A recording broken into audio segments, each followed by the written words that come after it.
तो की हाल चाल है मिथिलावासी। तो हम उम्मीद करब जे अहाँ सब नीक हैब, एकदम स्वस्थ हैब।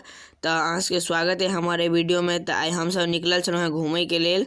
तो देखलियन न तो आइसक्रीम वाला जा रहल छलखिन हैं, तो हुनका आवाज़ दिलियन, कहलियन रुकै के लेल। और हम जा रहल छी ओतऽ आइसक्रीम लेब।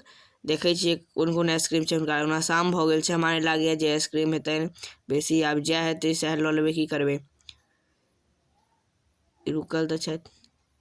की सब अछि अहाँ लगमे? कोन कोन आइसक्रीम? चोकोबार अछि? नहि अछि।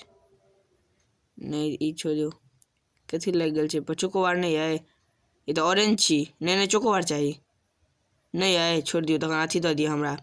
लीची फ्लेवर देखियौ तऽ, लीची फ्लेवर है हेबे करत बचल। हाँ हैया तऽ हाँ, ई दऽ दिअ, लो ई वाला राखि लिअ। तू सब कोन लेबै? एकरो सबके दऽ दियौ लीची फ्लेवर। तखन देखियौ हम लीची फ्लेवर लऽ लेलहुँ हैं। एकरो सबके लीची फ्लेवर दऽ दै छै। हाँ हैया तऽ दऽ दियौ सबके। हम लऽ लेलहुँ, ओ लऽ ले। चलू देखियौ हम सब खा रहल छी आब। सब गोटा लीची फ्लेवर लऽ लिअ, बढ़िया छै, नीक लागै छै खाइमे।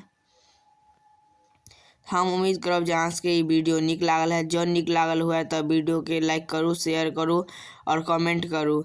इएह के साथ मिलै छी अगला वीडियो में। तब तक के लिए जय मिथिला, जय मैथिली, जय हिंद, जय भारत।